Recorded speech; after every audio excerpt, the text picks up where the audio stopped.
The wilderness holds many secrets beneath its canopy of ancient trees, but none more astonishing than the story of a stray dog who not only found a child lost in the depths of Blackridge Forest, but led searchers to a discovery that would shake an entire community to its core. What began as a desperate search for a missing boy became something far more profound. A journey that would uncover truths buried for decades and change the lives of everyone involved forever. Before we jump back in, tell us where you're tuning in from, and if this story touches you, make sure you're subscribed, because tomorrow I've saved something extra special for you. The small town of Pinewood Valley, nestled against the edge of Blackridge Forest, a vast expanse of pine and oak that stretched for miles across 3 counties. The forest was a point of pride for locals, a natural treasure with hiking trails, fishing spots, and camping grounds that attracted visitors from neighboring states during summer months. But as autumn approached and the days grew shorter, the dense woods took on a different character. The sunlight struggling to penetrate the thickening canopy, shadows deepening as daylight faded earlier each evening. For most residents, the forest was a familiar presence, a constant backdrop to daily life. Emma Reynolds, however, viewed it with a newcomer's wariness. She had moved to Pinewood Valley just 6 weeks earlier, with her husband Mark and their 8-year-old son Caleb, seeking escape from the relentless pace of city life after Mark had suffered a near-fatal heart attack at just 42. The doctors had been clear: reduce stress or prepare for worse. So they had sold their downtown apartment, Mark had left his executive position, and they had used their savings to buy a modest home on the outskirts of a town neither had visited before reading about it in a Best Small Towns article. Their house sat at the end of a quiet lane, backing directly onto the forest. A wooden fence marked the boundary between their neatly trimmed lawn and the wild tangle of underbrush that formed the forest's edge. From the kitchen window, Emma could see nothing but trees stretching toward the horizon, their branches swaying gently in the breeze. Mark had fallen in love with the view immediately, seeing peace in the endless green. Emma saw isolation. "It's just an adjustment period," Mark assured her as they unpacked kitchenware on their first evening. "City folk like us need time to appreciate nature." Emma had smiled and nodded, not wanting to dampen his enthusiasm. This move was for his health, for their family's future. Her reservations about small-town life could wait. Caleb, for his part, had embraced the change with typical childhood adaptability. After initial protests about leaving his friends behind, he had discovered the joys of a backyard large enough for soccer practice, and a neighborhood where he could ride his bike without constant supervision. The forest, visible from his bedroom window, represented unexplored territory, an adventure waiting to happen. "Can we go hiking this weekend?" he asked at breakfast, a week after they'd settled in. "Tyler from school says there's a cool waterfall not far from here." Mark had looked to Emma, eyebrows raised in silent question. She'd hesitated only briefly, before nodding. "As long as we stick to the marked trails," she said, earning a whoop of delight from her son. That first hike had been pleasant enough. They'd followed the well-maintained Blue Ridge Trail, passing several other families along. The way, the waterfall, more of a cascading stream than the dramatic plunge Caleb had imagined, was beautiful nonetheless, sunlight catching the spray and creating fleeting rainbows.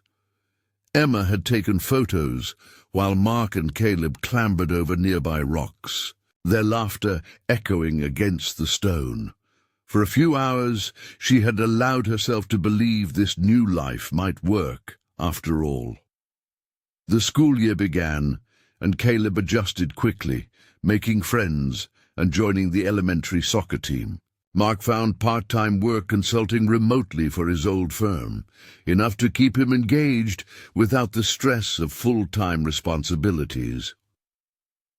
Emma, who had worked as a pediatric nurse in the city, secured a position at Pinewood Valley's small medical clinic. Life settled into a rhythm, the forest becoming an ordinary part of their landscape rather than an ominous presence.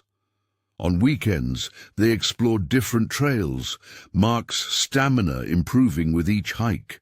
Emma began to recognize certain trees, to distinguish between bird calls, to appreciate the subtle changes as summer gave way to fall. Then came the first incident. It was a Thursday evening in early October. Emma had worked a long shift at the clinic. Arriving home just as dusk was settling over the valley, Mark greeted her at the door, his expression troubled. "Have you seen Mrs. Hudson's flyer?" he asked, holding up a piece of paper. "She was handing them out along the street when I got back from my walk." Emma took the flyer, examining the grainy photo of a tabby cat with white paws. "Missing," read the bold text. "Last seen near Blackridge Forest edge. Her cat's been gone." 3 days, Mark explained. "She's worried it wandered into the forest." Emma frowned. "Cats go missing all the time. They usually come back." "That's what I said, but—" Mark hesitated. "She mentioned other pets have disappeared lately. A couple of dogs, another cat, all from homes near the forest. Probably coyotes," Emma suggested, hanging her jacket on the hook by the door. "Or maybe a fox. It's getting colder. Wild animals get bolder when food gets scarce." The explanation seemed reasonable enough, and Emma thought little more of it until the weekend, when she noticed Caleb staring pensively out the kitchen window toward the tree line. "Everything okay, buddy?" she asked, ruffling his hair as she passed. He didn't look up. "Tyler says there's something bad in the forest."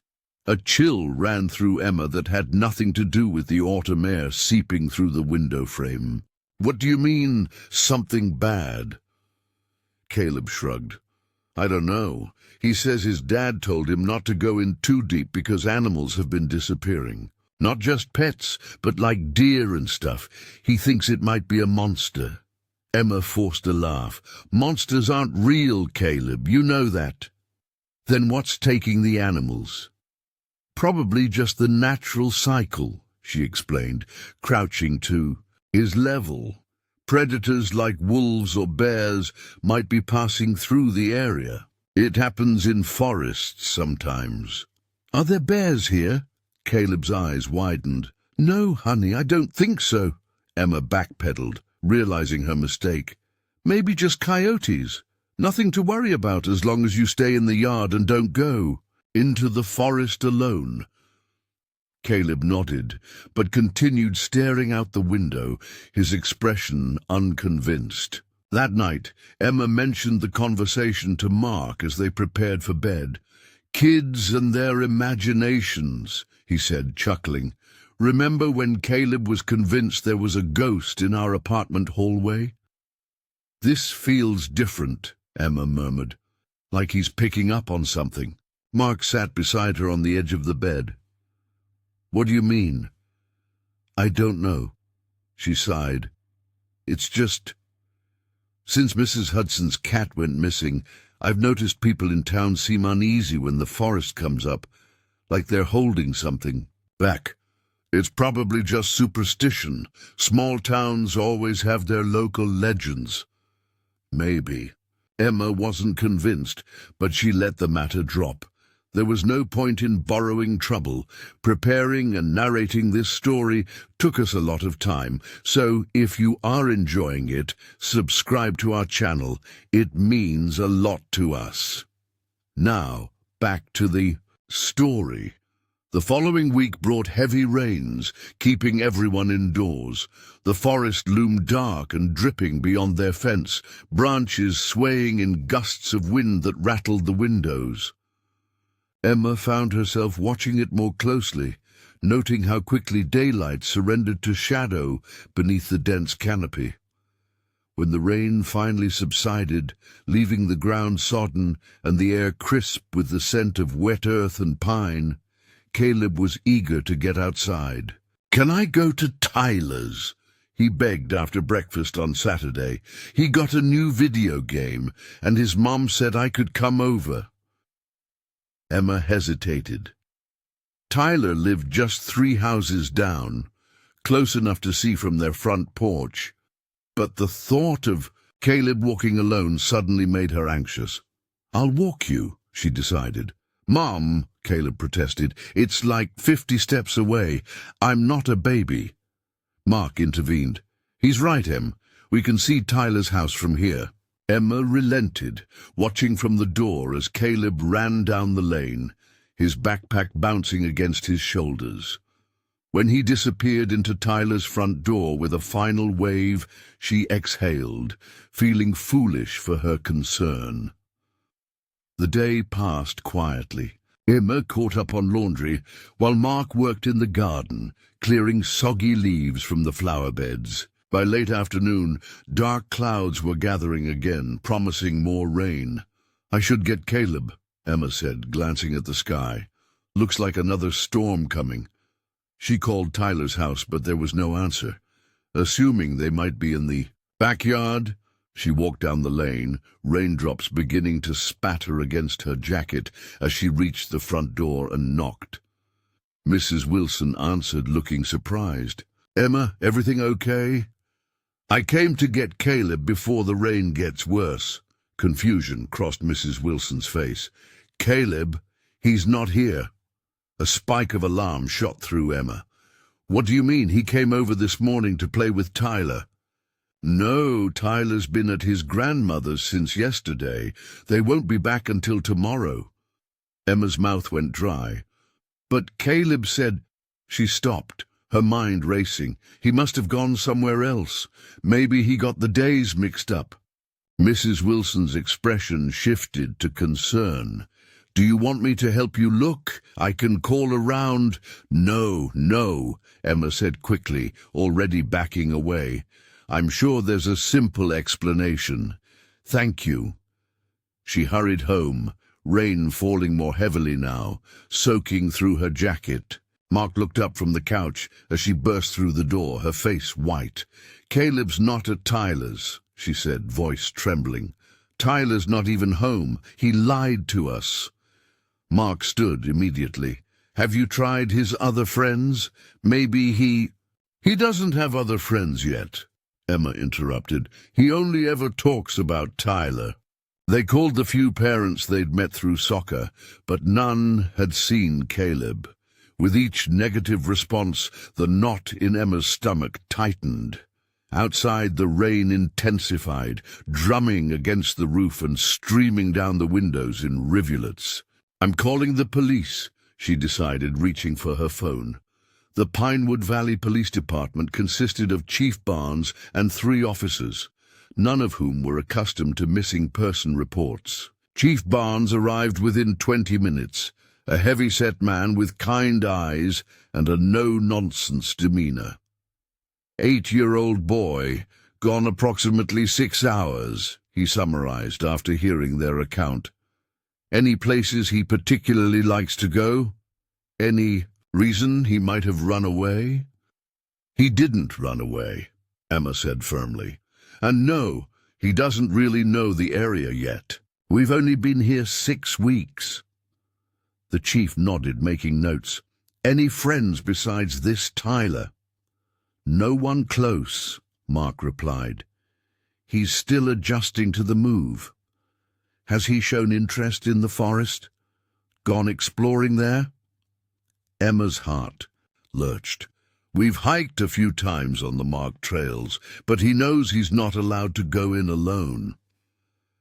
Chief Barnes's expression remained neutral, but something flickered in his eyes. I'll organize a search party. With this rain, we need to find him quickly."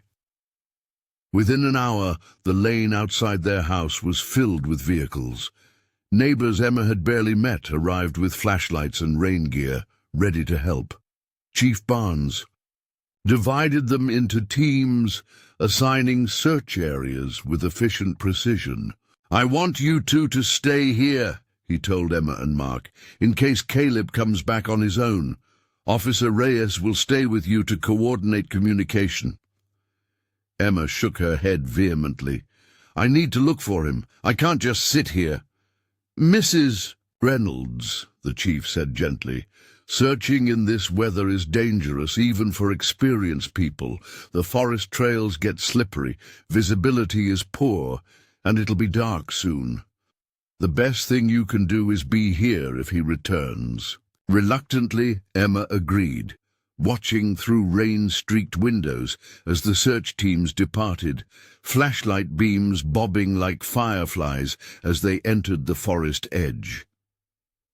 The minutes crawled by, each one an eternity. Officer Reyes, a young woman, with a serious face, maintained radio contact with the search teams, her expression giving nothing away as she received updates. Outside, the storm intensified, wind howling through tree branches and rain, battering against the house like pebbles. "They won't be able to see anything in this," Emma whispered, pressing her forehead against the cold glass. "It's too dark, too wet." Mark put his arm around her shoulders. "They know what they're doing. They'll find him." But as evening deepened into night with no sign of Caleb, even Mark's optimism began to falter. Chief Barnes returned briefly, soaked to the skin despite his rain gear, to inform them they were bringing in additional resources. "We've got state police sending a K9 unit," he explained. "Should be here within the hour. Dogs can track in conditions humans can't." "What about a helicopter?" Mark asked. "With thermal imaging?" "Not in this weather," the chief replied grimly. "Visibility's too poor. But we've got more volunteers arriving from neighboring towns. We're not giving up." After he left, Emma sank onto the couch, her body numb. Images of Caleb, lost, cold, afraid, tormented her. Had he fallen somewhere? Was he injured? Or had something worse happened? Something connected to the missing pets, to the uneasiness that seemed to permeate the town whenever the forest was mentioned. "I should have walked him to Tyler's," she whispered. "I should have checked." "This isn't your fault," Mark insisted, his own voice thick with emotion. "Kids lie sometimes. We couldn't have known." But the guilt was a living thing inside her, gnawing at her insides. She had sensed something wrong from the beginning, something off about this town, about the forest that loomed over it like a watchful giant. She should have trusted her instincts. Near midnight, the rain finally began to ease, reducing from a torrential downpour to a steady drizzle. Officer Reyes, who had stepped outside to speak with a newly arrived search team, returned, with an odd expression on her face. "Chief Barnes wants you to know there's been a development," she said.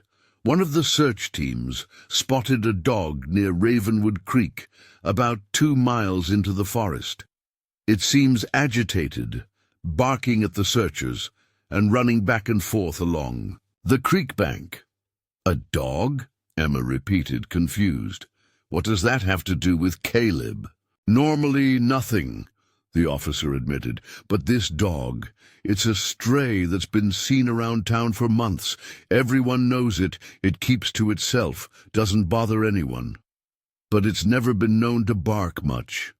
And now it won't leave this. One spot keeps trying to get the searchers to follow it." Mark leaned forward. "You think it found something? Maybe Caleb?" "We don't know," Officer Reyes said cautiously. "But Chief Barnes is redirecting teams to that area as a precaution." Emma was already on her feet, grabbing her coat. "I'm going." "Mrs. Reynolds." "No," Emma cut her off. "That's my son out there. If there's even a chance this dog knows something, I need to be there." Mark stood as well. "We both do." Officer Reyes hesitated, then nodded. "I'll take you, but you have to stay with me and follow instructions. The forest is treacherous. At night, especially after rain." They drove in the police cruiser, windshield wipers pushing aside the lighter rain as they followed a narrow road that skirted the forest edge. After a mile, they turned onto an even narrower track, barely wide enough for the vehicle, branches scraping against the sides as they pressed deeper into the trees. "This is as far as we can drive," Officer Reyes announced, stopping the car. "We'll have to walk from here. Stay close." Armed with flashlights, they followed a muddy path that wound between massive tree trunks. The forest floor was a treacherous mess of soggy leaves and exposed roots, making progress slow and difficult. Emma's heart pounded, adrenaline pushing her forward despite exhaustion. They had walked perhaps 15 minutes when a sound reached them, distant but distinct, barking. "That's got to be the dog," Officer Reyes said, quickening her pace. "We're close to Ravenwood Creek." The barking grew louder as they approached, urgent and insistent. Through the trees ahead, Emma could see flashlight beams moving, hear voices calling to each other. Then they emerged into a small clearing beside a swollen creek, where several searchers stood looking down at something. A dog, medium-sized and shaggy, with a mottled brown coat, paced along the creek bank, barking intermittently. As Emma, Mark, and Officer Reyes approached, it stopped, staring at them intently before resuming its agitated movement. "Any sign of Caleb?" Officer Reyes called to the nearest searcher. The man shook his head. "Not yet, but that dog won't leave this area. Keeps running back and forth between here and somewhere upstream." Emma pushed forward, her gaze locked on the dog. It was thin but not emaciated, its coat matted from the rain but otherwise healthy-looking. When it saw her watching, it gave a sharp bark and moved a few steps upstream before looking back, as if checking whether she was following. "I think it wants us to go that way," she said, pointing. Chief Barnes emerged from the group of searchers. "Mrs. Reynolds, you shouldn't be here. It's not safe." "My son is out there," Emma replied, her voice breaking, "and I think this dog knows where." The chief hesitated, then sighed. "We're already following its lead. Teams are moving upstream, checking both banks." As if understanding their conversation, the dog barked again, louder this time, before bounding several yards upstream and stopping, looking back expectantly. "I'm going with them," Emma insisted, already moving to follow the dog. This time Chief Barnes didn't argue. "Stay between Officer Reyes and me," he instructed. "The ground's unstable near the water." They moved slowly, the dog always ahead, stopping periodically to ensure they were following. The creek gurgled beside them, swollen with rainwater, branches and debris carried along in its current. Emma's clothing was soaked through, her hair plastered to her head, but she barely noticed the discomfort, every sense focused on finding her son. The dog led them around a bend in the creek, where the water rushed over a small rocky outcropping. Before continuing its journey, here the animal stopped, standing rigid, its attention fixed on something across the water. Emma's flashlight beam followed its gaze, scanning the opposite bank, and then she saw it, a small figure huddled against a hollow in the base of a massive oak tree, partially sheltered from the rain, but clearly soaked and still. "Caleb!"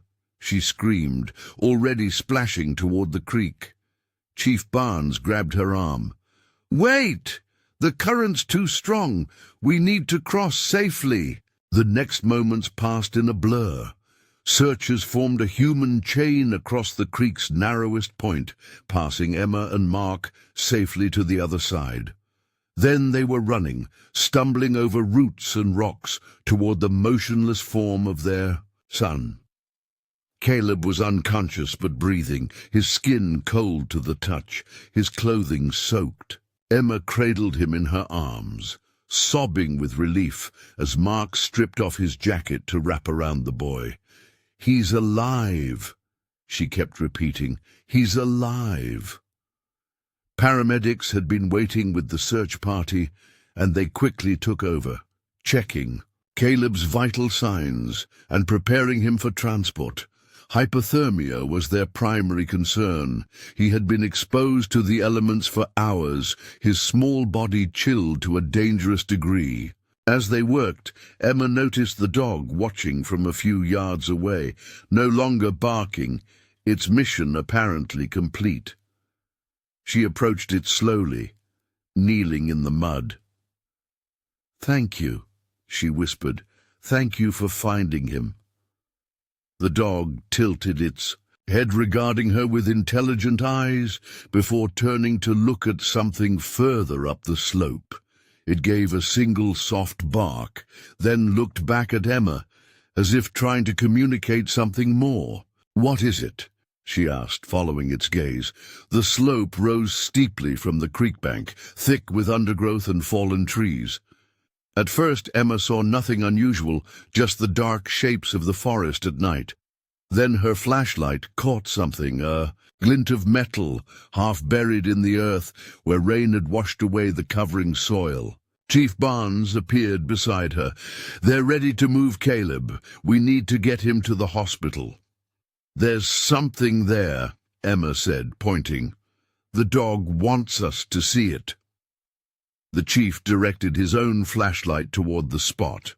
The metal object became more distinct, the edge of something larger partially exposed. "Probably just old trash," he said dismissively. "People dump things in the forest sometimes." But the dog had moved closer to the spot, sniffing at the ground, pawing gently at the earth around the metal edge. "I don't think so," Emma replied. "It seems deliberate." Chief Barnes studied the dog's behavior for a moment, then nodded to one of the officers. "Jenkins, take a look, but make it quick. We need to get this boy to medical care." Officer Jenkins climbed the slope, his boots slipping on the wet ground. When he reached the spot, he crouched down, examining the exposed metal before starting to brush away mud and leaves. Emma's attention was pulled back to Caleb as the paramedics secured him to a backboard for transport. His eyelids fluttered, and a small moan escaped his lips, the first sound he'd made since they found him. "It's okay, baby," she soothed, squeezing his hand. "You're safe now. We're going to get you warm." Mark stood beside her, his face a mask of worried relief. "The nearest hospital's in Clayton, about 30 minutes by road. They're calling ahead to have everything ready." Emma nodded, her focus entirely on Caleb's pale face.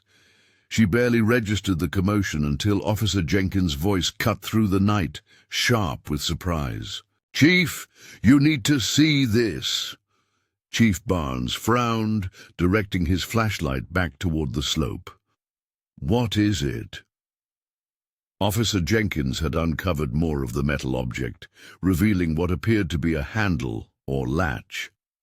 "I think it's some kind of door, built right into the hillside." A ripple of unease passed through the gathered searchers. The dog, still standing near the exposed metal, gave another soft bark, its eyes fixed on Emma. "Go with Caleb," Chief Barnes told her firmly. "We'll check this out. Probably just an old root cellar or storm shelter." But something in his tone, a forced casualness, made Emma suspect otherwise.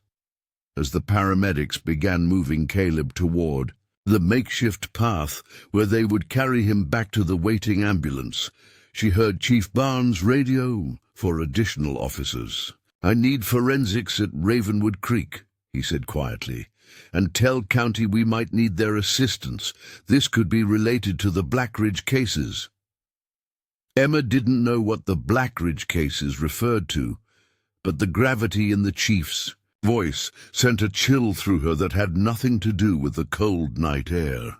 As they carried Caleb away from the creek, away from the mysterious door and the stray dog that had saved his life, she couldn't shake the feeling that they had stumbled upon something significant, something that explained the town's unease, the missing pets, the warnings about going too deep into the forest, something that would change everything. The stray dog watched them go, still standing sentinel beside the partially uncovered metal door, and as they disappeared into the trees, Emma could have sworn she heard it give one final bark, not of alarm or agitation, but almost of satisfaction, as if its work was only just beginning. The hospital in Clayton was a modest two-story building with a small emergency department that rarely saw cases more serious than broken bones or minor heart attacks. When the ambulance carrying Caleb arrived, the staff was waiting, alerted by the police to prepare for a hypothermia case. Emma and Mark followed close behind in a police cruiser, their clothes still damp from the forest, their faces etched with worry despite the relief of finding their son alive. Dr. Melissa Chen met them at the entrance, her calm efficiency a stark contrast to the chaos of the night. She guided them through double doors into a treatment area where nurses were already working on Caleb, removing his wet clothes, wrapping his small body in warming blankets, and attaching monitors to track his vital signs. "His core temperature is down to 93 degrees, Dr. Chen explained, checking the monitors. "That's moderate hypothermia. We need to warm him gradually to avoid shock. The good news is his breathing is steady and his heart rate is stronger than I'd expect, given how long he was exposed." Emma couldn't take her eyes off Caleb's face, still pale, but no longer bearing the bluish tinge they'd seen by the creek. "Will he be okay?" "I believe so," Dr. Chen replied. "Children are surprisingly resilient. We'll know more once he regains consciousness, but there's no sign of serious injury beyond the hypothermia and mild dehydration." A nurse appeared with hospital scrubs for Emma and Mark. "You should change out of those wet clothes before you end up as patients too," she said. "Kindly." Emma hesitated, unwilling to leave Caleb's side even for a moment. "Go," Dr. Chen urged. "We'll watch him. There's a bathroom just down the hall." Reluctantly, Emma followed Mark to change. The simple act of putting on dry clothes improved her physical comfort, but did little to ease the knot of anxiety in her chest. As she pulled the scrub top over her head, her mind kept returning to the forest, to the stray dog that had led them to Caleb, and to the strange metal door in the hillside that had caused such a reaction from Chief Barnes. When they returned to Caleb's bedside, a nurse was checking his temperature again. "Up to 94, 2 degrees, she reported with a smile. "He's responding well to the warming treatment." Emma took Caleb's hand, noticing that his fingers felt warmer, the bluish tint fading from his nails. His face looked peaceful now, as if he was simply sleeping rather than unconscious from exposure. What was he doing so deep in the forest? Mark wondered aloud, his voice barely audible. Why would he go there alone, especially in that weather? Emma shook her head. "I don't know, but he lied about going to Tyler's. He must have had a reason." A soft knock at the door interrupted their musings. Chief Barnes stood in the doorway, still in his rain gear, mud caking his boots. The lines in his weathered face seemed deeper than they had earlier. "How is he?" the chief asked, stepping into the room. "Recovering," Mark answered. "Doctor says his temperature is coming up." Chief Barnes nodded, his expression grave. "That's good. That's real good." He hesitated, glancing at the monitors before continuing. "I wanted to check on him before heading back out. We've got a situation developing at the creek. Emma's." Pulse quickened. "The metal door, what was it?" The chief shifted uncomfortably. "We're still investigating. County forensics is on site now." "But you have some idea," Emma pressed. "I heard you mention Blackridge cases on your radio." Chief Barnes's jaw tightened. "Mrs. Reynolds, with all due respect, your focus right now should be on your son." "My son was lost in those woods for hours," Emma replied, her voice sharp despite her exhaustion. "Whatever's going on in that forest, it affects my family. I deserve to know." The chief studied her for a long moment before sighing heavily. "You're right, but this isn't the place." He glanced meaningfully at Caleb. "When he's stable, when you've both had some rest, come to the station. I'll tell you what I can." Before Emma could argue further, a small sound from the bed drew everyone's attention. Caleb's eyelids were fluttering, his fingers twitching in Emma's grasp. "He's waking up," she breathed, immediately leaning closer. "Caleb, honey, can you hear me?" His eyes opened slowly, unfocused at first, then gradually settling on her face. Recognition dawned, followed immediately by distress. "The dog," he whispered, his voice hoarse. "Did you find the dog?" Emma exchanged a surprised glance with Mark. "Yes, sweetie, the dog found you. It led us to you." Relief washed over Caleb's face, but it was short-lived. "It was trying to show me something in the woods. I was following it." Chief Barnes stepped closer to the bed. "You followed a dog into the forest. Is that why you went in there?" Caleb nodded weakly. "I saw it from our backyard. It kept looking at me like it wanted me to come." His eyes darted to his parents. "I know I'm not supposed to go in the woods alone. I'm sorry. But the dog seemed like it needed help." "So, you made up the story about going to Tyler's," Mark said, his tone gentle despite the seriousness of the situation. Tears welled in Caleb's eyes. "I thought I'd be back before you noticed, but the dog kept going deeper into the forest. Then it started raining and I got lost and—" His voice broke, the memory overwhelming him. Emma stroked his hair. "It's okay now, you're safe." "But the dog showed me something," Caleb insisted, his gaze fixing on Chief Barnes. "A metal thing in the ground. It was trying to dig at it." The chief's expression remained carefully neutral. "Did you see what it was?" Caleb shook his head. "Not really. It was getting dark and the rain was really heavy, but the dog was really excited about it. Then I slipped on some rocks and fell down near the creek." His face clouded. "I don't remember much after that." "You hit your head," Dr. Chen interjected, stepping forward to check his pupils. "You've got a mild concussion, which explains the memory gap. You're very lucky the dog stayed with you until help arrived." "The dog stayed with me?" Caleb asked, his eyes widening. "It did," Emma confirmed. "It kept you safe until we could find you, and it showed us where you were." A smile flickered across Caleb's face. "I knew it was a good dog." Then his expression grew serious again. "But what was that metal thing? Did you see it?" Chief Barnes cleared his throat. "We found something similar to what you're describing. My officers are looking into it now." "Is it treasure?" Caleb asked, a hint of excitement breaking through. His exhaustion. The chief managed a small smile. "Probably not, son. Most likely just an old storm shelter or storage cellar. Nothing for you to worry about."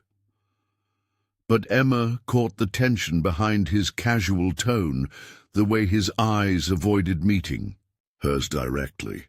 Whatever they had found by Ravenwood Creek, it wasn't as innocent as he was suggesting. Dr. Chen stepped forward, checking the monitors again. "I think that's enough excitement for now. Caleb needs rest to recover properly." "Of course, Chief," Barnes agreed, backing toward the door. "I should get back to my team anyway." He glanced at Emma and Mark. "Remember what I said, when you're ready." After he left, Dr. Chen explained that Caleb would need to stay overnight for observation, possibly longer, depending on how quickly his body temperature normalized and his concussion symptoms resolved. She arranged for a cot to be brought in, so one parent could stay with him. "You both look exhausted," she observed. "Why don't you take turns getting some real sleep? There's a motel about a block away that offers reduced rates for patients' families." Mark insisted Emma take the first shift at the motel. "You've been up since yesterday morning with that double shift at the clinic. I'll stay with Caleb tonight, and you can relieve me in the morning." Too drained to argue, Emma agreed. She kissed Caleb's forehead, promising to return first thing in the morning, then followed a nurse's directions to the Heritage Motel, a dated but clean establishment, where many hospital visitors stayed. The woman at the front desk took one look at Emma's hospital scrubs and weary face, and handed over a key without asking for ID or even a credit card. "Room 112, ground floor. You can settle up in the morning." "Thank you," Emma murmured, too tired to question the unusual procedure. The room was basic but clean. A queen bed with a faded floral comforter, a small desk, and a bathroom with a shower that promised hot water. Emma stepped under the spray, letting it wash away the mud and leaves from the forest, the antiseptic smell of the hospital. As warmth seeped into her muscles, the adrenaline that had kept her going for hours finally ebbed, leaving bone-deep fatigue in its wake. She barely dried off before collapsing onto the bed, expecting to fall immediately into dreamless sleep. But as she lay in the darkness, her mind refused to quiet. Images kept replaying. Caleb's pale face in the beam of her flashlight, the strange dog watching from the creek bank, the metal door emerging from the hillside soil like a secret rising to the surface. And Chief Barnes's words on the radio, this could be related to the Blackridge cases. What cases? In her 6 weeks in Pinewood Valley, Emma hadn't heard of any major crimes or incidents. The local newspaper, a thin weekly publication, reported mostly on town council meetings, school events, and occasional minor accidents. Nothing that would warrant the grim tone in the chief's voice, the immediate call for county forensics. Despite her exhaustion, Emma reached for her phone on the nightstand. The screen showed multiple missed calls and texts, concerned neighbors, clinic colleagues who had heard about Caleb, her sister from back in the city. She ignored them for now, opening the browser instead. She typed Blackridge Forest cases into the search bar. The results were sparse, mostly articles about forest management, hiking trail maps, and wildlife conservation efforts. Nothing criminal, nothing mysterious. She tried Pinewood Valley missing persons next. This search yielded a few more relevant results, including a 5-year-old article about a hiker who had disappeared in Blackridge Forest, but was found 3 days later, disoriented but unharmed. Not what she was looking for. Emma frowned, considering.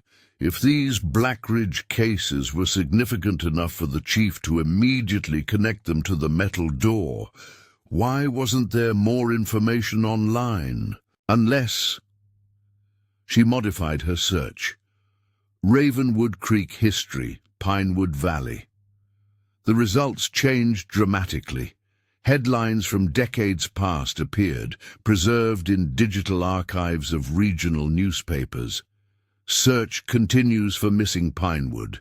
Valley children, 1982. Investigation stalls in disappearance of local teens, 1983. Ravenwood Creek area. Declared off-limits after third disappearance, 1984. Emma sat up, suddenly wide awake, her heart pounding as she clicked on the first article. The text was a scanned image from a newspaper, slightly blurry but legible. The search for siblings Michael, 12, and Ellie, 9 Donovan, entered its second week with no signs of the missing children. The Donovans were last seen playing near their home on Pine Ridge Road, approximately half a mile from Blackridge Forest. Sheriff William Tanner has expanded the search area to include Ravenwood Creek after a local hunter reported finding a child's shoe near the water. Parents James and Catherine Donovan continue to plead for any information. Emma's hands trembled as she navigated back to the search results and selected the next article. Authorities have found no new leads in the disappearance of teenagers, Vanessa Collins, 16, and Jason Mercer, 17, missing since April 7th. The case bears disturbing similarities to last year's unsolved disappearance of the Donovan children, with both incidents occurring near the eastern edge of Blackridge Forest. Sheriff Tanner refused to comment on speculation of a connection between the cases, but confirmed that state police have joined the investigation. And finally, the third article. County officials have officially restricted public access to the Ravenwood Creek area following the disappearance of 10-year-old Thomas Reed last Wednesday. This marks the third incident in the area in as many years, raising concerns about a possible serial predator. "We're exploring every possibility," said Sheriff Tanner at yesterday's press conference. "Until we can ensure public safety, the Ravenwood Creek area will remain closed. The Sheriff's Department has established checkpoints on all trails leading to the area and warns that trespassers will be prosecuted." Emma stared at her phone, her exhaustion forgotten as cold realization washed over her. This was what Chief Barnes had meant. Not recent cases, but a series of unsolved disappearances from decades ago, all centered around the same area where Caleb had been found, where the mysterious metal door was hidden. She scrolled further, searching for follow-up articles, resolution to the cases. There were a few, mentions of expanded searches, rewards for information, pleas from families, but no reports of bodies found, no arrests made. And then, abruptly, the coverage stopped. After 1984, there were no more articles about missing children in Pinewood Valley, no more mentions of Ravenwood Creek as a dangerous area. It was as if the story had simply been abandoned, left unresolved, or deliberately buried. Emma's mind raced. Why hadn't anyone mentioned these cases when they moved to town? Why wasn't there a warning sign on the forest trails, something to alert newcomers to the area's dark history? And most disturbing of all, what was a metal door doing in the exact location where children had disappeared decades ago? Sleep was impossible now. Emma checked the time. Just past 2 a.m., too late to call Mark at the hospital, too early to head back. But she couldn't stay in this room with these new questions burning in her mind. She dressed quickly in her now dry clothes, leaving the borrowed scrubs folded on the bed, and stepped outside. The night air was cool and damp, the aftermath of the storm leaving everything with a slick sheen under the streetlights. The motel was quiet, most windows dark except for the office where the desk clerk dozed in front of a small television.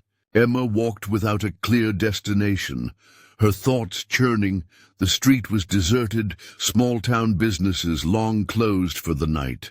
She found herself heading toward the center of Clayton, drawn by the lights of a 24-hour diner glowing like a beacon at an intersection. The Bell Tower diner was nearly empty. A truck driver hunched over coffee at the counter, a pair of hospital nurses in scrubs sharing a plate of fries in a corner booth. Emma slid into a booth near the window, ordering coffee when a tired-looking waitress appeared with a menu. "You're not local," the waitress observed as she poured the steaming liquid. "It wasn't a question." "No," Emma admitted. "My son's at the hospital, hypothermia. He got lost in Blackridge Forest during the storm." The waitress's hand stilled, coffee pot hovering above the cup. "Blackridge? Whereabouts?" "Ravenwood Creek." The change was subtle but unmistakable, a tightening around the woman's eyes, a slight retreat in her posture. "He's okay, though? Your boy?" Emma nodded. "Thanks to a stray dog that found him, led the search party right to him." "A dog?" Something flickered across the waitress's face. Recognition, or perhaps concern. "What kind of dog?" "Medium-sized? Shaggy brown coat. People in town apparently know it. A stray that keeps to itself," the police said. The waitress, Darlene, according to her name tag, set down the coffee pot with deliberate care. "That would be Ranger.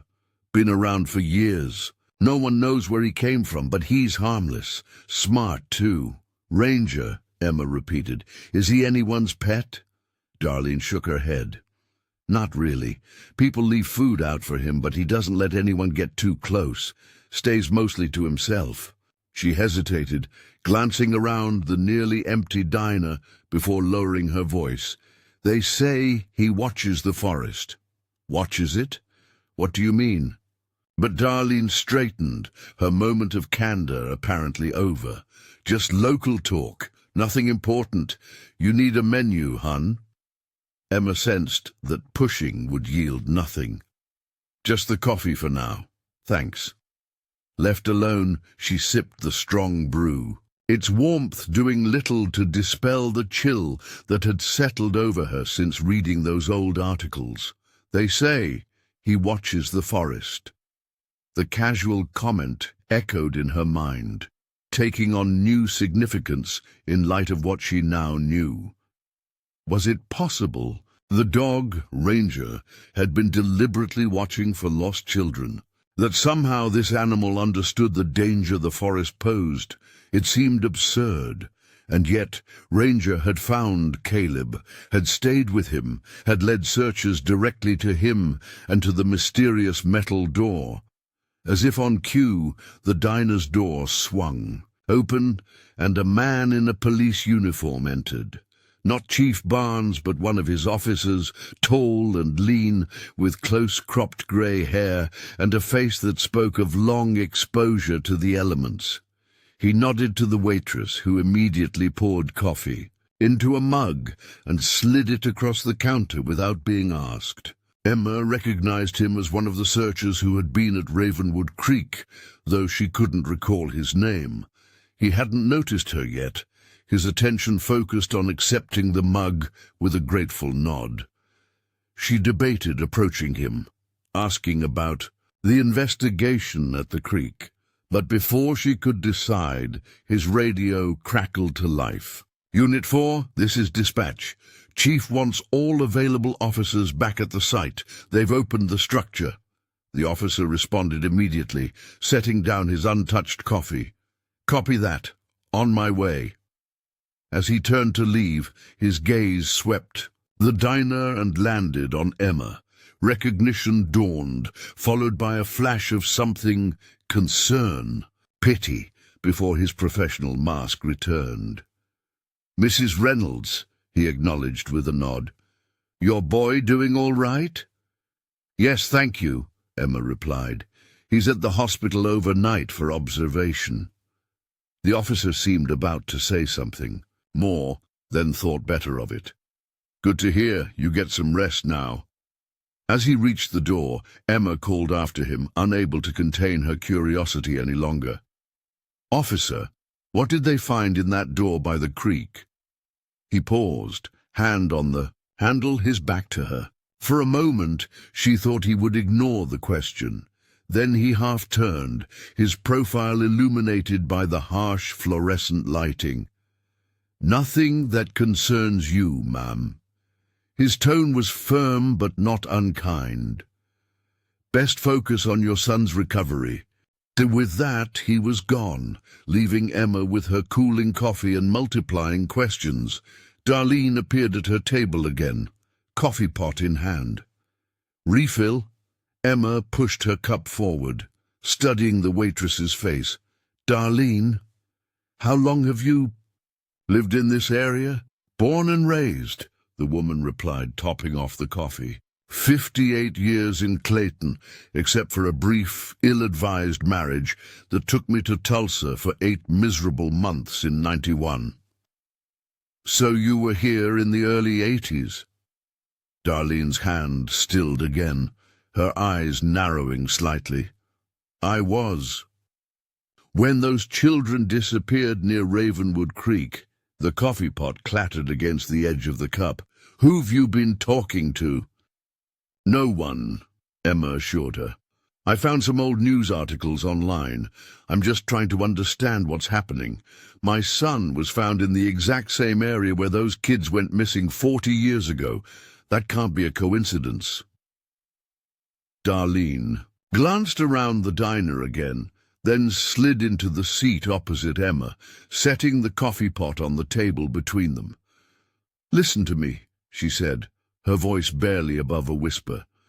"Those cases aren't discussed around here. Not ever. There's a reason for that."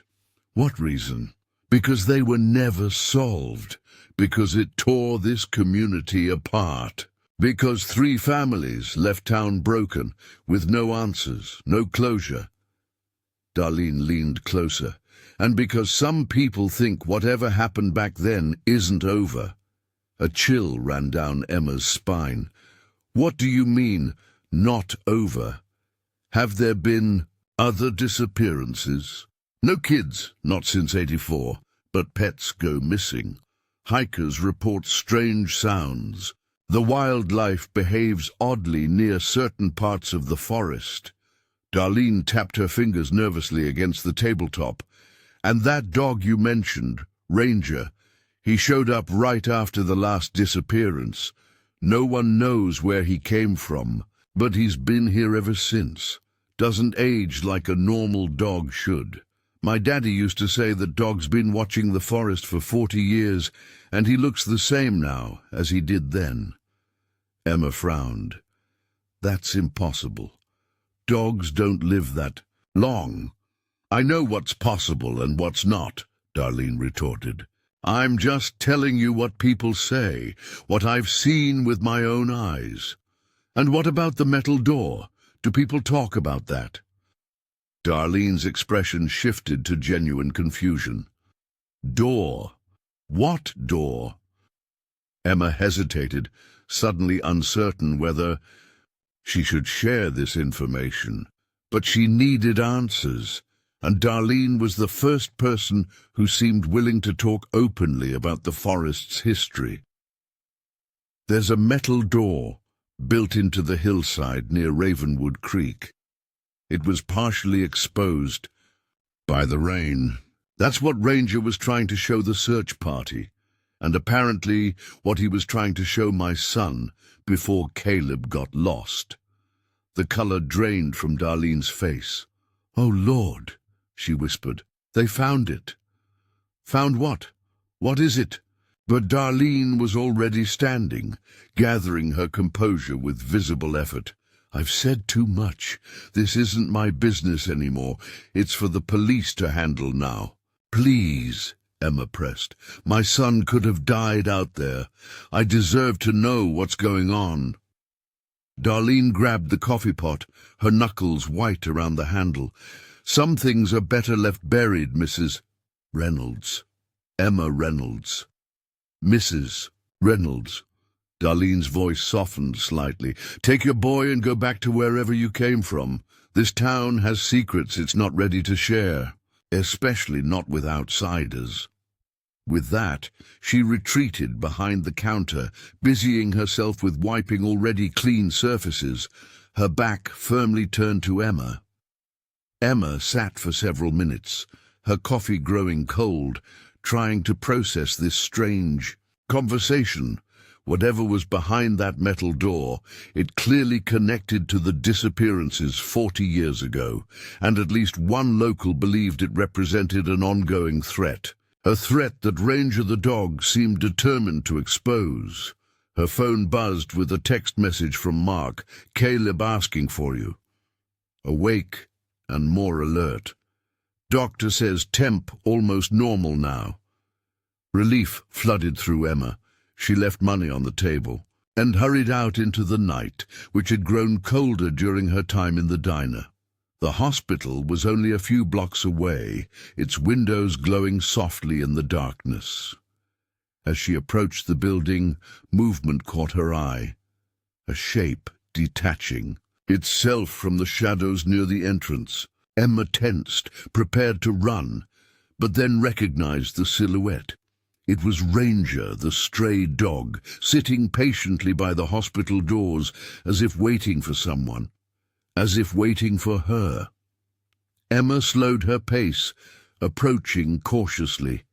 The dog watched, her with intelligent eyes, making no move to flee or approach. Up close, she could see he was indeed medium-sized, his coat a mottled brown with touches of grey around the muzzle. Not old, precisely, but mature, a dog that had seen things, survived. "Things, Ranger," she said softly. His ears perked up at the name, head tilting slightly. "Thank you for finding my son." The dog stood, taking a few steps toward her before stopping, maintaining a careful distance. His posture wasn't fearful, just cautious, the stance of an animal that knew humans but chose not to depend on them. "What were you trying to show him?" Emma whispered. "What's behind that door?" Ranger made a soft sound, not quite a whine, not quite a growl. Then he turned, trotting away from the hospital entrance toward the parking lot.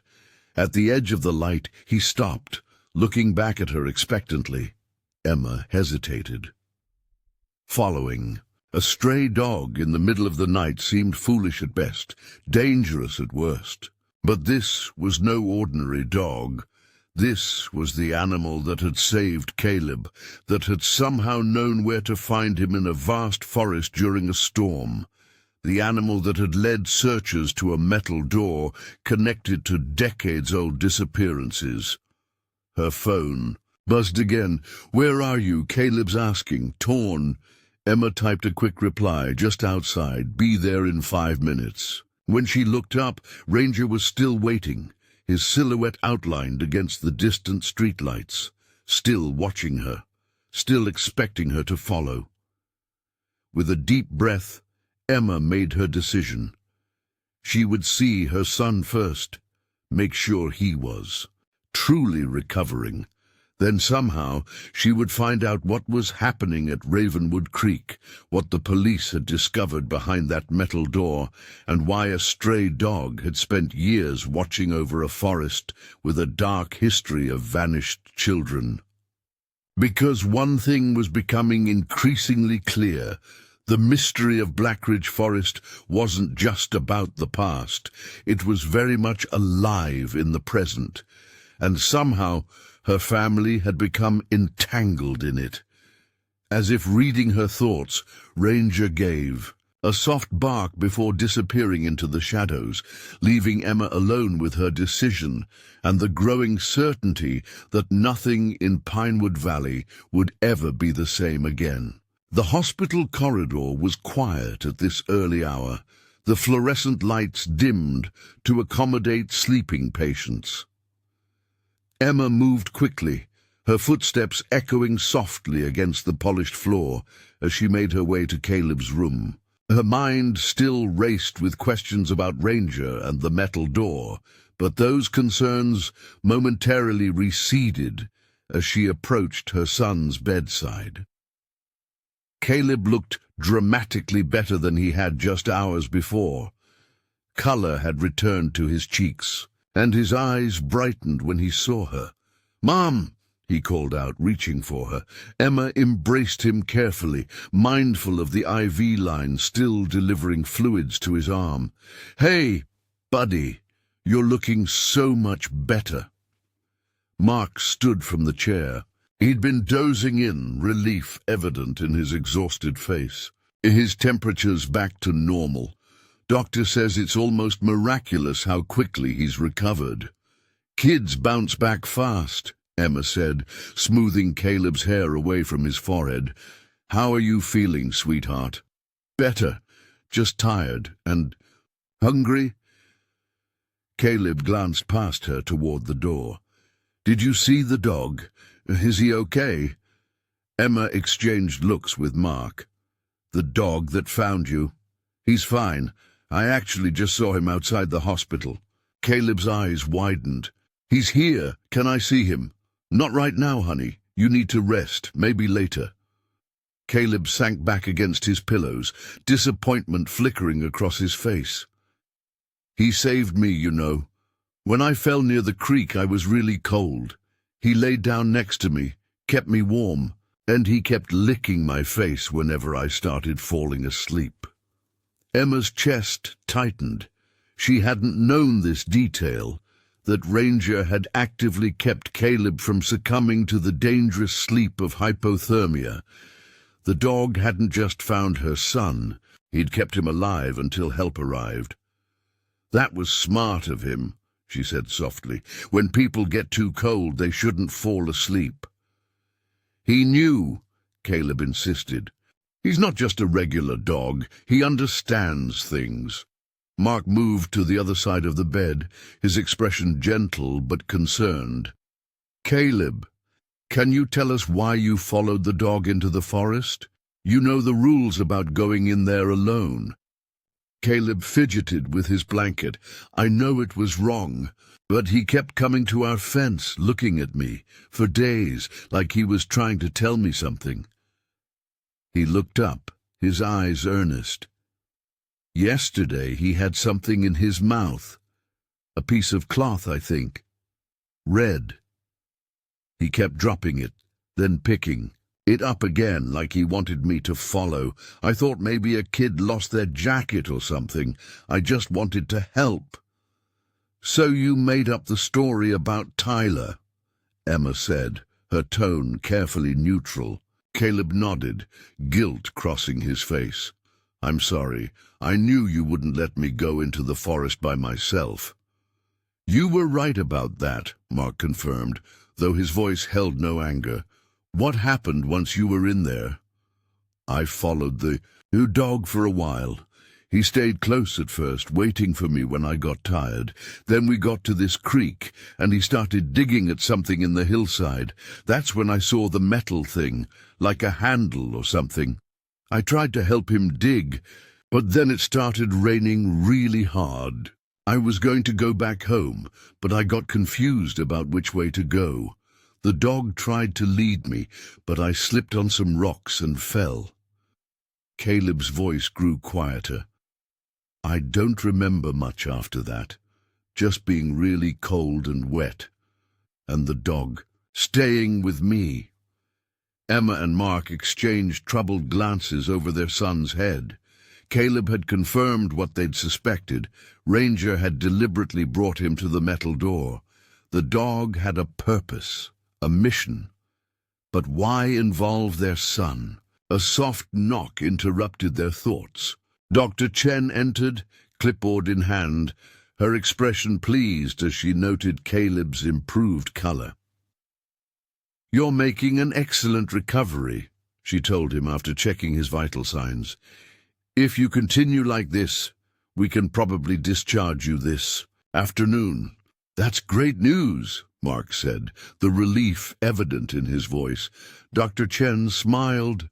"Kids are remarkably resilient. Still, he should take it easy for a few days. Plenty of rest, warm fluids, and no adventures in the woods." She gave Caleb a pointed look that was both stern and kind. "I promise," Caleb said solemnly. After the doctor left, Emma turned to Mark. "You should go get some sleep at the motel. I'll stay with Caleb." Mark looked like he might argue, but then nodded, the exhaustion clearly catching up with him. "Call me if anything changes. I'll be back in a few hours." Once Mark had gone, Emma settled into the chair beside Caleb's bed. Her son was already drifting back to sleep, the ordeal having depleted his energy despite his remarkable recovery. She watched the steady rise and fall of his chest, gratitude washing over her. They had come so close to losing him. Thanks to a stray dog named Ranger, they hadn't. Emma's phone vibrated in her pocket, a text message from an unknown number. "Chief Barnes here. Need to speak with you as soon as possible. Crucial information regarding yesterday's incident. Please call when you can." Emma glanced at Caleb, now sleeping peacefully, and stepped into the hallway to make the call. "Mrs. Reynolds," Chief Barnes answered immediately. "Thank you for calling back so quickly." "What's happened?" Emma asked, keeping her voice low. "Did you find something behind that door?" There was a pause, filled only with the sound of the chief's measured breathing. "I can't discuss that over the phone, but it's important that we speak in person, at your earliest convenience. My son is still in the hospital." "I understand. I can come to you if that's easier. There's a small conference room in the administrative wing that would give us privacy." Emma hesitated, struck by the urgency in his tone. "Is this about the missing children from the 1980s? The Blackridge cases?" Another pause, longer this time. "You've been doing some research. Anyone with an internet connection could find those articles. What I don't understand is why no one mentioned these cases when we moved to town, why there's no warning about Ravenwood Creek." "These are exactly the kinds of questions we need to discuss," Chief Barnes replied, his voice tight with restraint. "How soon can you meet?" Emma glanced back toward Caleb's room. "Give me an hour. I want to make sure my son is settled." "1 hour. Ask at the main desk for directions to the administrative wing. I'll meet you there." After hanging up, Emma returned to Caleb's bedside. He was still sleeping soundly, his face peaceful. She wrote a quick note explaining she'd gone to speak with the police and would be back soon, leaving it where he would see it if he woke up. As she made her way through the hospital corridors, Emma's mind replayed the events of the past 24 hours. Her son following a dog into the forest, the mysterious metal door, the decades-old disappearances in the same area, and now Chief Barnes's urgent need to speak with her in person. Something significant had been discovered behind that door, something that connected present to past. The administrative wing was quieter than the medical areas, its halls empty this early in the morning. Emma found the conference room easily. A small space with a round table and several chairs, windows overlooking the hospital's landscaped grounds. Chief Barnes was already waiting, his expression grave. He looked like he hadn't slept, his uniform rumpled, stubble darkening his jaw. A folder lay on the table in front of him, its edges worn, as if it had been handled frequently over the years. "Mrs. Reynolds," he greeted her, standing as she entered. "Thank you for coming. How's your boy?" "Recovering well. They think he can go home this afternoon." Relief flickered across the chief's face. "That's good. That's real good." Emma took a seat across from him. "You didn't ask to meet about Caleb's health. What did you find at Ravenwood Creek?" Chief Barnes sighed heavily, running a hand over his face before meeting her gaze directly. "Before I tell you that, I need to give you some context, some history that won't be in those articles you found online." He opened the folder, revealing yellowed newspaper clippings similar to those Emma had seen, along with handwritten notes and faded photographs. "I was a rookie officer when the Donovan children disappeared in 1982, he began, his voice taking on a distant quality. "Just 22, fresh out of the academy. It was the first major case I worked. 2 kids vanish, without a trace, despite living in a safe, small town where everyone knows everyone. It shook the community to its core."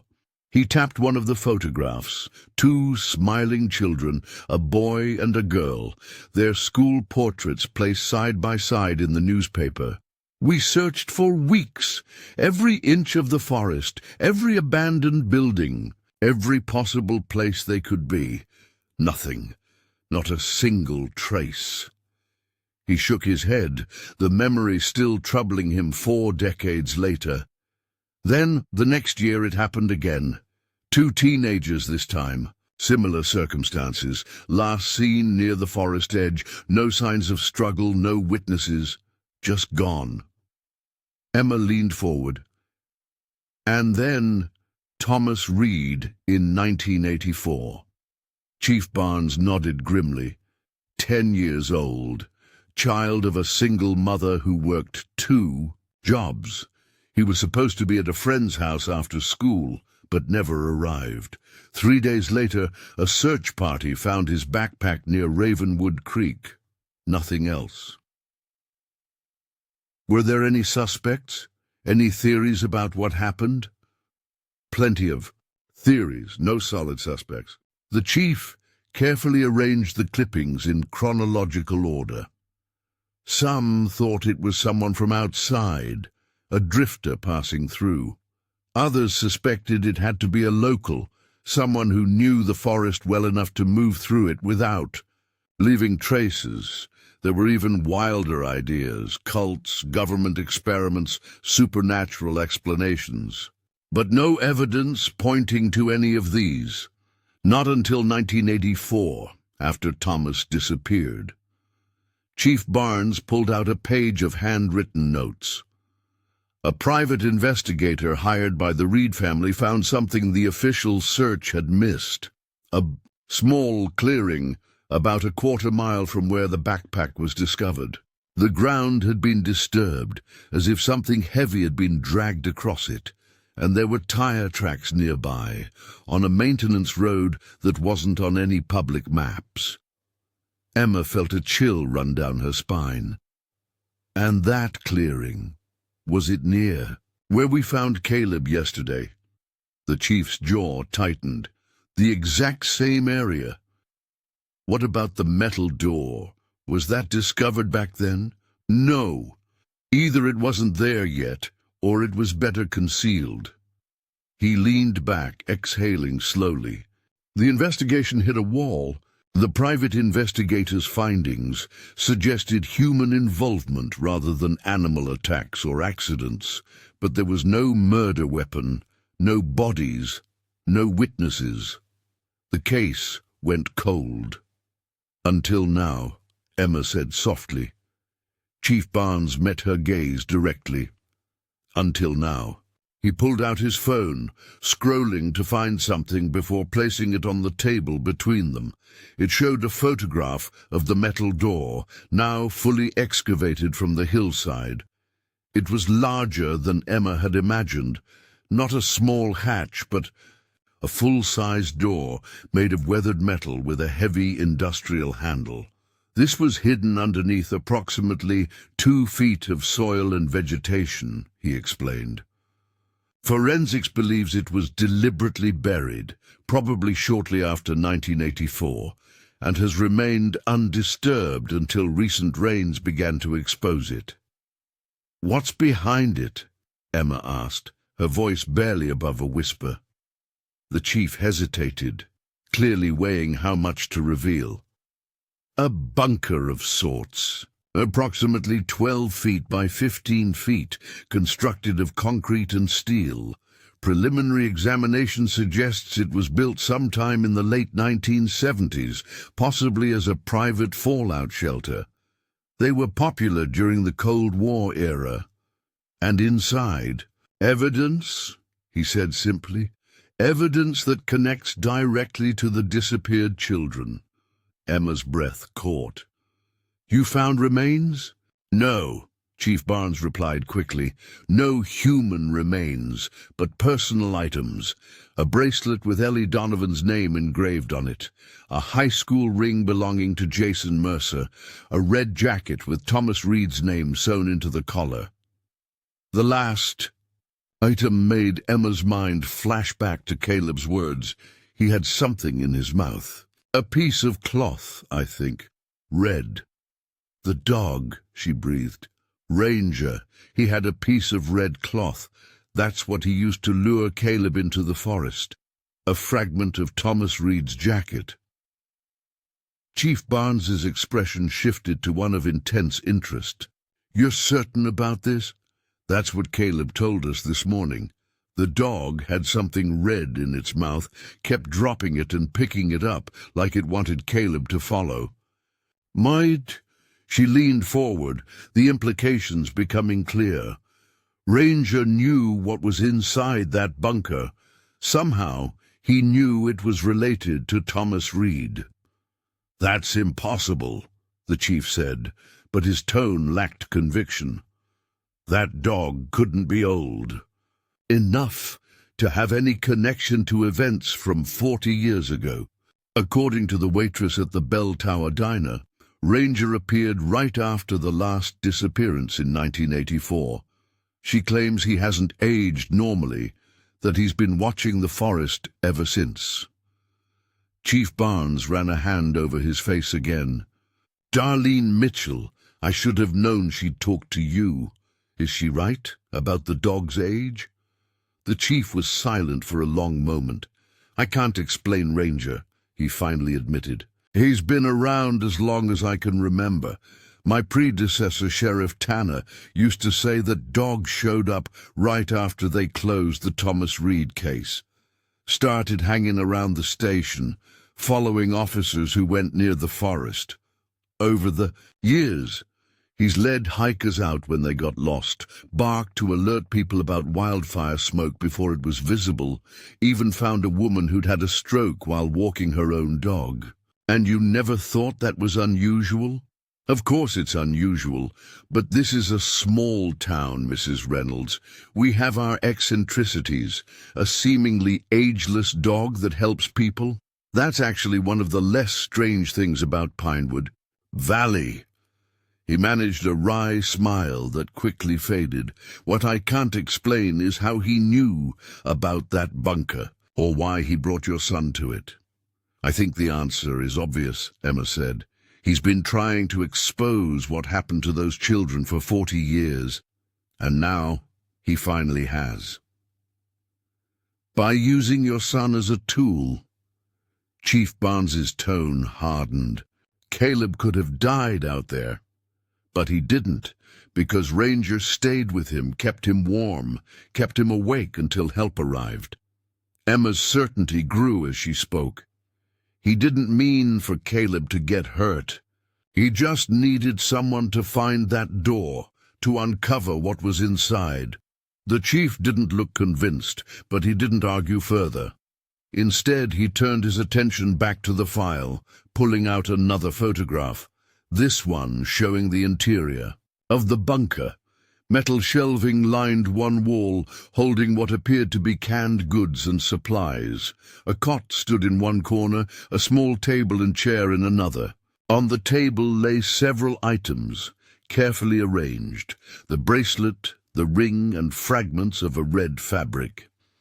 "County Forensics is processing everything now," Chief Barnes explained, "looking for DNA, fingerprints, any evidence that might tell us who used this place and why, but they've already found something significant." He pointed to the far wall of the bunker where a metal cabinet stood.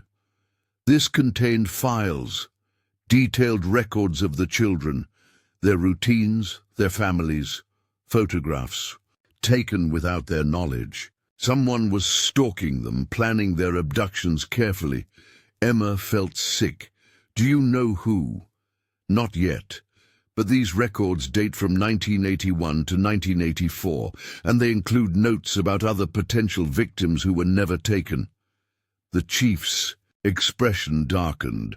"We're cross-referencing everything with town records from that period, trying to identify anyone who might have had access to this information, who could have built this bunker undetected." "So this was definitely the work of a local," Emma concluded. "Someone who knew the area well enough to create a hidden bunker near Ravenwood Creek without anyone noticing." "That's our current theory, but here's where it gets complicated." Chief Barnes leaned forward, lowering his voice despite the empty room. "The files stop in November 1984. The last entry references moving operations to a more secure location due to increased scrutiny. And there's a map marked with an X at a location over 30 miles from here, deep in the national forest that borders Blackridge. You think the children were taken there, that whoever did this might still be active somewhere else?" The chief's face was grim. "It's a possibility we have to consider, which is why I've called in the FBI. This case has officially become a federal investigation." Emma sat back, processing this information. What had started as a terrifying night searching for her son had evolved into the potential reopening of decades-old crimes, crimes that might not be confined to the past. "What happens now?" she asked. "The FBI will arrive this afternoon. They'll take over the investigation, bring resources we don't have locally." Chief Barnes closed the folder, his movements deliberate. "But that's not why I asked to meet with you, Mrs. Reynolds. No." The evening passed with forced normalcy. Dinner, a board game to keep Caleb occupied without taxing his still-recovering body, an early bedtime with extra stories and reassurances. Neither Emma nor Mark mentioned Ranger or the FBI, though both found themselves frequently checking windows, listening for unusual sounds, remaining hyper-aware of their surroundings. After tucking Caleb in, they sat in the living room with the lights dimmed, the television on low volume, providing background noise to mask their conversation. "I keep thinking about those children," Emma said softly. "Missing for 40 years. Families never knowing what happened to them. It's unbearable to contemplate." Mark nodded, his expression somber. "And now this Kane person might be back in the area. Why? After all this time, why return to the scene?" "To remove evidence, according to Agent Lockhart. Maybe he heard about the heavy rains, worried the bunker might be exposed. Or maybe he never really left," Mark suggested. "Maybe he's been watching all along, just like Ranger." The thought sent a chill through Emma. She moved to the window, peering out into the darkness. The forest was a black wall beyond their yard, impenetrable to human eyes, but perhaps not to a dog's keen senses. "If Ranger has been watching for Kane all these years," she mused, "what does he know that we don't? What else might he be trying to show us? As if in answer to her question, a soft sound reached them, not quite a bark, more a deliberate whine coming from their backyard. Emma froze, her heart racing. "Did you hear that?" she whispered. Mark was already moving toward the back door, peering through its small window. "There's something near the fence line. I can't see clearly." Emma joined him, squinting into the darkness. A shape moved at the edge of their yard, just visible in the spill of light from their kitchen window. "A dog sitting upright watching the house?" "It's him," she breathed. "It's Ranger." Mark reached for his phone. "I'll call Agent Lockhart." "Wait." Emma placed her hand over his. "Look at what he's doing." Ranger had stood up and was moving parallel to the fence, stopping periodically. To look back at the house, his behavior reminiscent of what Caleb had described, trying to get them to follow. "He wants to show us something," Emma said. "Which is exactly why we should call the FBI," Mark countered. "That was the plan. If we call them, he might disappear before they arrive. We might lose whatever he's trying to communicate." Emma's mind raced. "We can call once we see what he wants." Mark's expression was torn between concern and curiosity. "Emma, after everything we just learned about Kane possibly being back in the area, it's too dangerous to go out there. We don't have to go into the forest, just to the fence line where we can still see the house. We'll stay in our yard, bring a flashlight." She could see he wasn't convinced. "Mark, what if this is about keeping Caleb safe? What if Ranger is trying to warn us about something immediate?" After a moment's hesitation, Mark nodded reluctantly. "Okay, but we stay together. We don't cross the fence, and we call Agent Lockhart the moment we see anything unusual." They grabbed flashlights from the utility drawer, checked that Caleb was still sleeping soundly, and stepped onto their back porch. The night air was cool and still, carrying the scent of pine and damp earth. Ranger was still visible, pacing near the fence, his shape more distinct now that their eyes had adjusted to the darkness. As they descended the porch steps, the dog stopped, watching them intently. When they approached the fence, he moved closer, no longer attempting to maintain distance as he had in previous encounters. "Hey, Ranger," Emma said softly, crouching. To his level, "What are you trying to tell us?" The dog made a soft sound somewhere between a whine and a huff. His eyes, reflecting the flashlight beam, seemed impossibly intelligent, filled with an almost human urgency. He turned slightly, looking toward the forest, then back at them. "I think he wants us to see something in there," Mark murmured. Ranger confirmed this by moving to the gate in their fence, pawing at it once before looking back expectantly. "We promised we wouldn't cross the fence line," Emma reminded her husband, though she felt the same pull of curiosity. "I know, but—" Mark stopped abruptly, his flashlight beam catching something on the ground near the gate. "Wait, what's that?" Emma directed her own light toward the spot. Half buried in the soft earth was an object, small, metallic, glinting. In the beam, she reached through the fence slats, carefully brushing away soil to reveal a key, old and tarnished, but still intact. "It looks like he buried this here," she said, examining the key in her palm. "Recently, too. The soil is freshly disturbed." Mark took the key, turning it over. "There's a number stamped on it, 1422. A locker number, maybe, or a safety deposit box." Ranger made another sound, more insistent this time, again pawing at the gate. "I think there's more he wants to show us," Emma said. the key cold and heavy in her hand, a physical link to whatever mystery Ranger was trying to unravel. Mark hesitated, torn between caution and the undeniable pull of discovery. "We should call Agent Lockhart now. Show her the key." "You're right." Emma reached for her phone, then paused as Ranger suddenly stiffened, his attention shifting sharply toward the forest.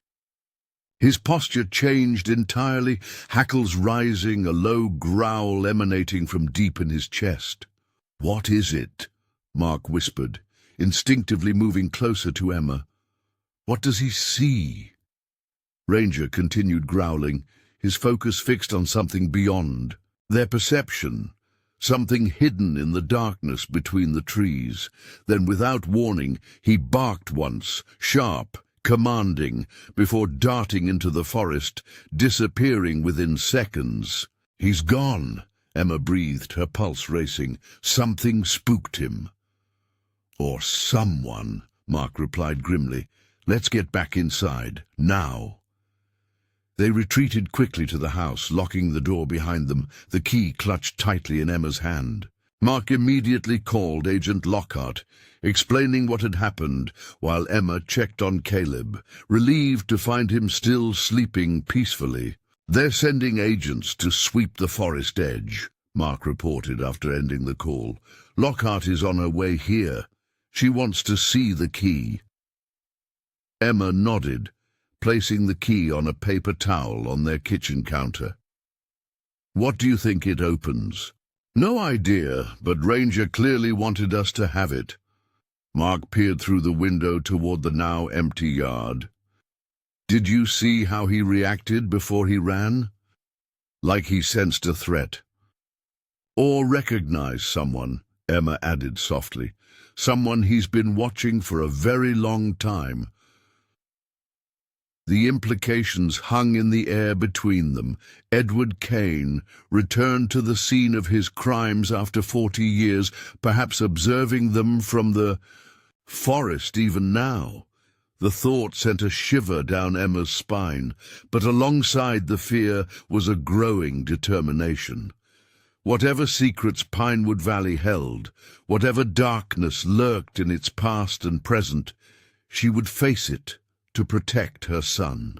Agent Lockhart arrived within 20 minutes, accompanied by 2 other agents who immediately began examining the area near the fence where they had found the key.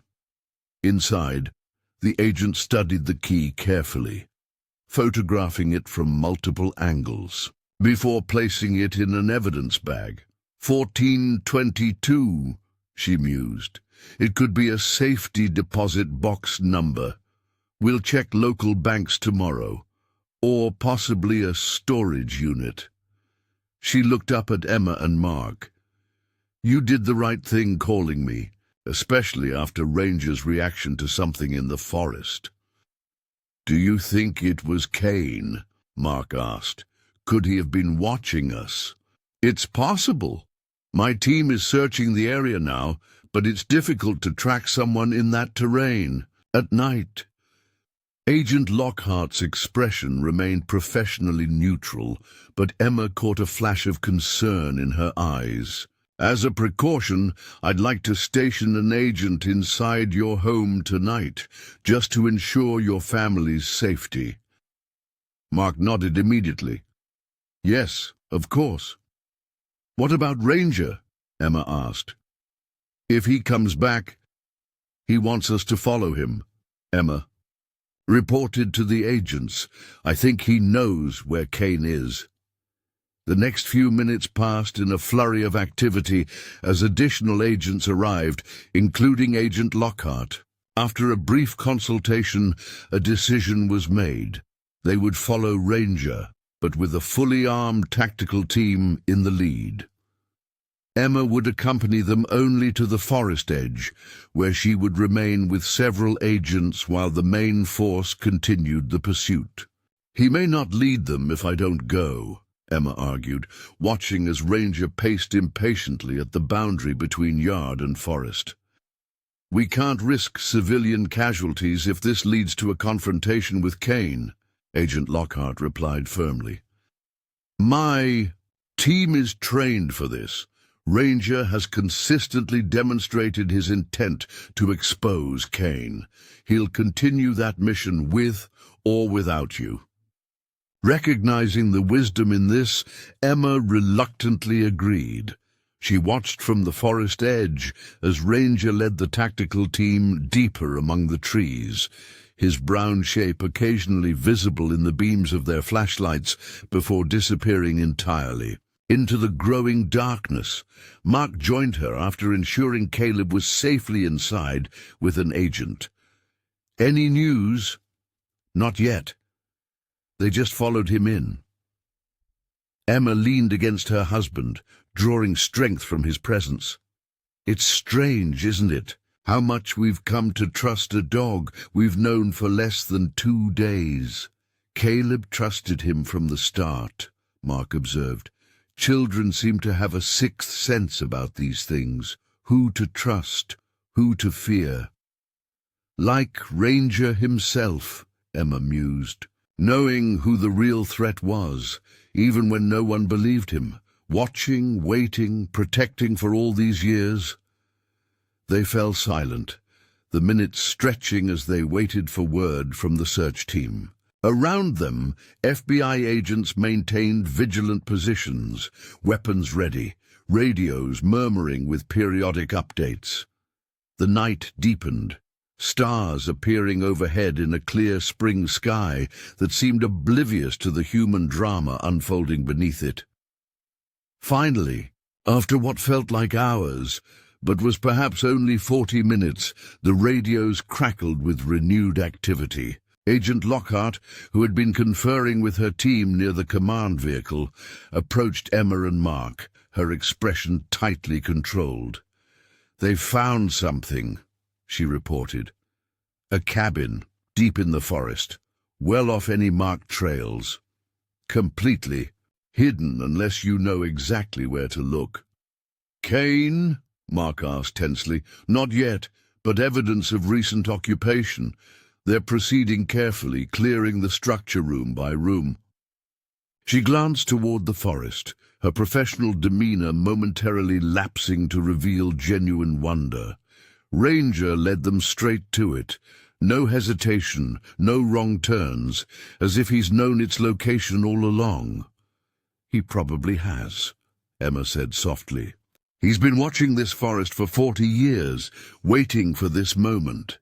Before Agent Lockhart could respond, her radio erupted with urgent communication.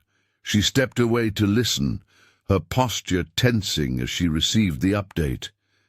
When she returned, her face was taut with controlled emotion. "They've found human remains," she reported quietly, "in a cellar beneath the cabin. Multiple sets according to preliminary assessment, and—" She paused, composing herself. "And children's clothing, consistent with descriptions of items worn by the missing children from 1982 to 1984. Emma's hand flew to her mouth, a wave of sorrow and vindication washing through her. After 40 years, the lost children of Pinewood Valley had been found. Their final resting place, hidden in the forest they had disappeared into, was finally known. "Where's Ranger?" she asked, suddenly realizing the dog hadn't returned with the agents who were now emerging from the forest. Still at the cabin, according to the team.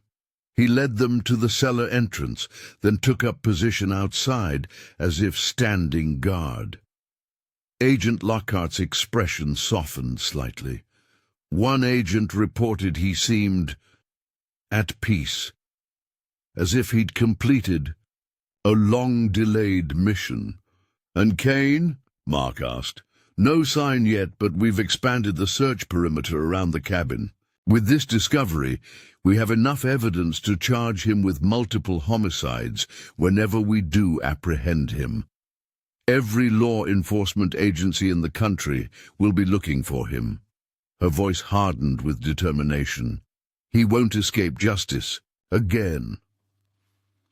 As they absorbed this news, a disturbance rippled through the agents positioned around the forest edge. Flashlight beams converged on a point among the trees, voices calling out commands, weapons raised. "Movement detected," Agent Lockhart explained, already moving toward the commotion. "Stay back." Emma and Mark watched anxiously as agents formed a perimeter, their tactical lights illuminating a section of underbrush about 30 yards into the forest. Something was indeed moving there, not with the stealth of someone trying to hide, but with the desperate thrashing of a person in panic. "FBI, show yourself. Hands where we can see them," an agent commanded. The thrashing intensified, branches breaking, leaves rustling. Then shockingly a voice called out, hoarse, elderly, filled with terror. "Help me! For God's sake, help me! It won't let me go!" Agent Lockhart had her weapon drawn, approaching cautiously with several agents flanking her.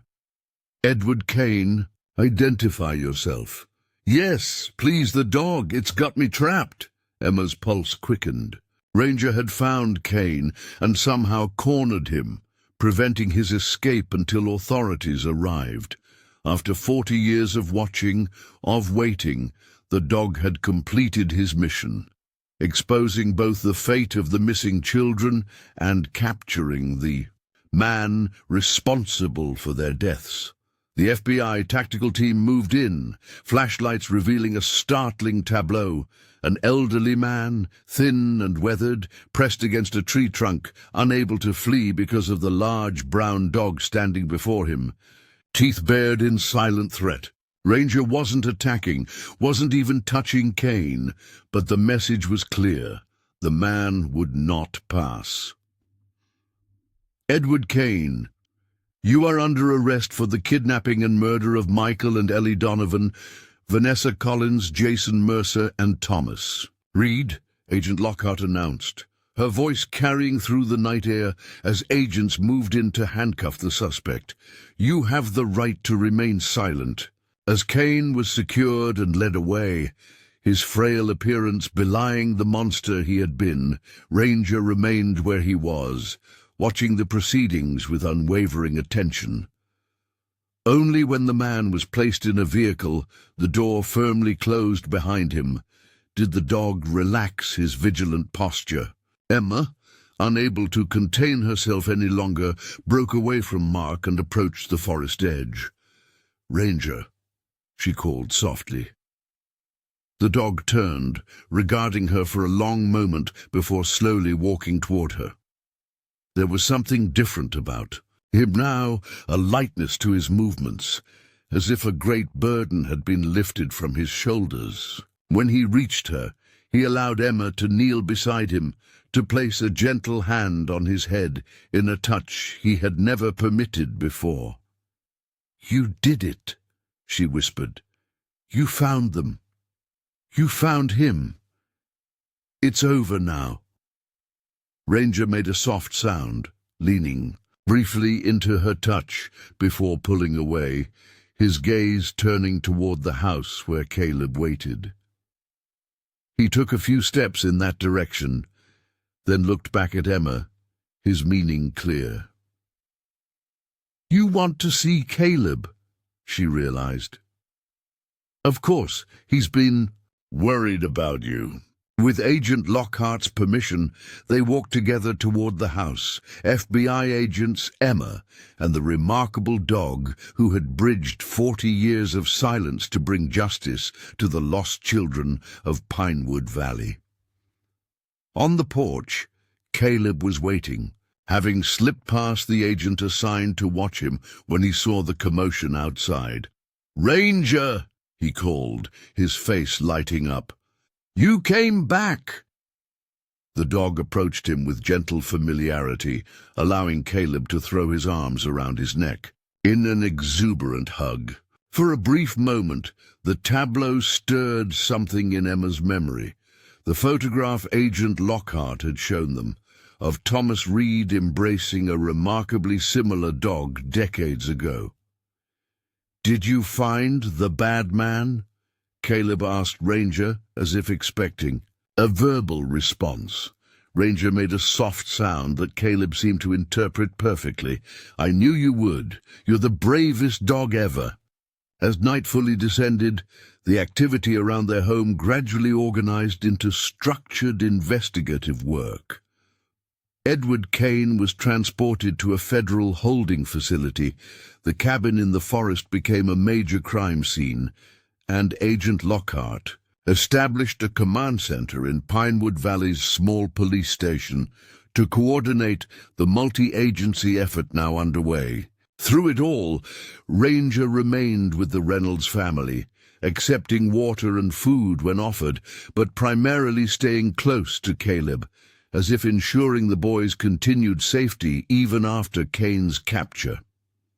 The dog's behavior had changed subtly, less vigilant, more at ease, like a sentry finally relieved of duty after an impossibly long watch. "What happens to him now?" Emma asked Agent Lockhart during a brief update at their home later that night. "To Ranger?" The agent glanced at the dog, who was lying on the living room floor beside Caleb as the boy finally succumbed to sleep, his small hand resting on Ranger's fur. "Officially, he's considered evidence in an ongoing investigation, but practically speaking," she shrugged, "he's a free agent, has been for 40 years. Will you try to figure out how he's lived so long, how he knew about the bunker, the cabin?" "There are scientists who would certainly like to study him," Agent Lockhart admitted, "but I'm not sure it would yield any satisfying answers. Some things defy conventional explanation." Emma looked at Ranger, at the loyalty and determination that had sustained him through decades of waiting. "I think I understand why he did it, even if I don't understand how. Thomas Reed was his boy. He couldn't save him then, so he made sure no one forgot that justice would eventually come." "A lifetime of devotion," the agent agreed softly, "or more than a lifetime. What will happen to those families, the ones whose children were found? We'll confirm identities through DNA testing, then release the remains for proper burial. It won't erase 40 years of pain, but it might bring some measure of closure." Agent Lockhart's professional demeanor softened with genuine empathy. "And knowing Kane will face justice for what he did, that means something too." After the agent departed, promising updates as the investigation progressed, Emma and Mark sat in their living room, watching Caleb sleep against Ranger's side. The night's revelations had been overwhelming, the culmination of a mystery for decades in the making. "Do you think he'll stay?" Mark asked quietly, nodding toward Ranger. "Now that it's over?" Emma considered this. "I don't know. He's completed what he set out to do. The children have been found. Kane has been captured. There's nothing left to watch for." "Except Caleb," Mark pointed out. "He seems pretty attached." As if hearing his name, Ranger lifted his head, his intelligent eyes meeting Emma's. In that gaze, she saw something she recognized: the fierce devotion of a protector, the unspoken promise to keep watch, to keep safe. The same instinct that had driven him for 40 years now focused on their son. "I think you're right," she said softly. "I think he might have found a new purpose." The days that followed brought a whirlwind of activity to Pinewood Valley. News of Edward Kane's arrest and the discovery of remains believed to be those of the long-missing children spread rapidly, drawing media attention from across the country. FBI teams methodically processed the forest cabin, recovering evidence that would eventually connect Kane to dozens of child disappearances spanning 4 decades. The families of the original missing children arrived, older now, their hair graying, their faces lined with years of uncertainty and grief. Emma met them briefly during a community gathering organized to support those affected by the revelations. Their dignity in the face of renewed heartbreak, their gratitude for finally knowing the truth, touched her deeply. "We never stopped hoping," Catherine Donovan, mother of Michael and Ellie, told her, her voice steady despite the tears in her eyes. "But we also never stopped fearing what we might learn. Now at least we can bring them home." Thomas Reed's mother, now in her 70s, spoke of the stray dog her son had befriended shortly before his disappearance. "Tommy loved that dog, called him Scout. After he disappeared, Scout would sit outside our apartment building for hours, just watching, waiting. Eventually I moved away, couldn't bear to stay in Pinewood Valley with all the memories. I always wondered what happened to that dog." When Emma gently explained that Scout, now known as Ranger, had continued his vigil for 40 years, had ultimately led authorities to both the evidence and the man responsible for her son's death, Martha Reed wept openly. "He never forgot," she whispered. "All these years, he never forgot my boy." Ranger himself became something of a local legend, despite attempts by various research institutions to study him, to understand the seemingly impossible longevity and intelligence he displayed. The dog remained elusive to all except the Reynolds family. He had taken up permanent residence in their home, sleeping each night outside Caleb's door, accompanying him to school each morning and waiting patiently at the edge of the playground until classes ended. The mystery of his extraordinary life remained unsolved. Veterinarians who examined him with considerable difficulty, as he barely tolerated their touch, could offer no explanation for his apparent agelessness. DNA tests confirmed he was indeed an ordinary domestic dog, a mix of shepherd and retriever breeds, with no genetic anomalies to explain his extended lifespan. Agent Lockhart, during her final debriefing with the Reynolds family before returning to FBI headquarters, offered perhaps the most fitting assessment. Some would call it impossible. Others might say miraculous. I simply think of it as the most profound example of loyalty I've ever encountered.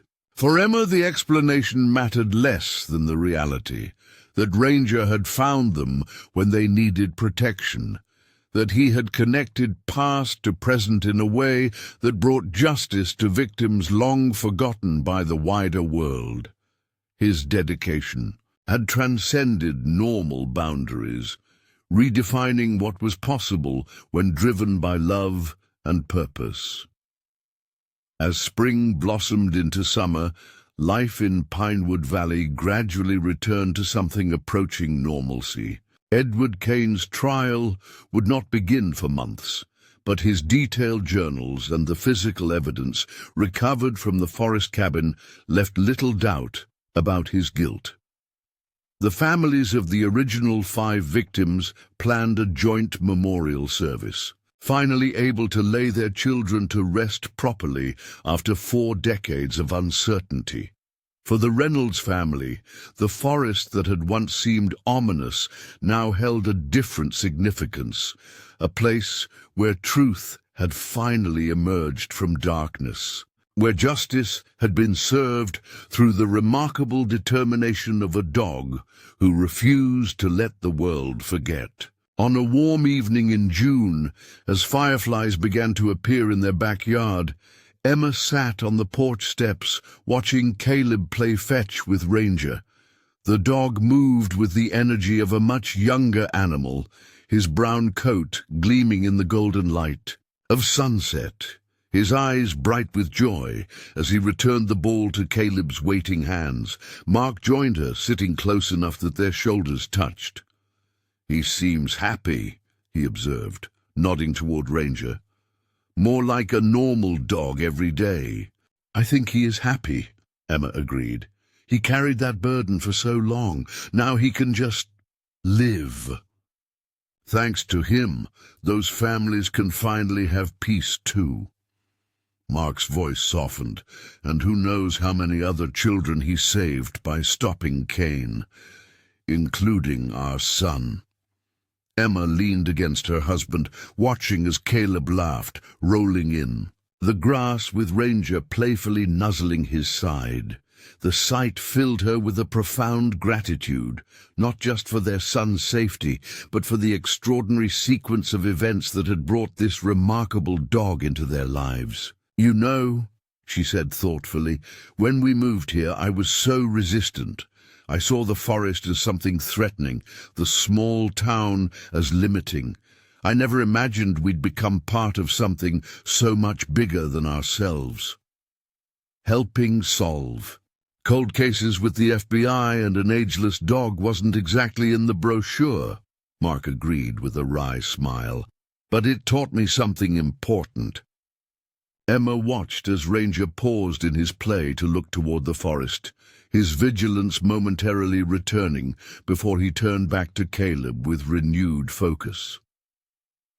Sometimes the greatest acts of courage and loyalty happen quietly, without recognition, sustained by nothing but devotion. Ranger watched over this town for 40 years, never giving up, never stopping, because it was the right thing to do. A lesson in persistence, if ever there was one, Mark mused. More than that, a lesson in hope. Emma's voice strengthened with conviction. He believed justice would come eventually, that truth would emerge no matter how deeply it was buried. And he was right. As darkness settled over Pinewood Valley, Caleb and Ranger finally exhausted themselves with play. The boy trudged up the porch steps, the dog following faithfully behind, both ready for the evening routine that had quickly established itself in their household.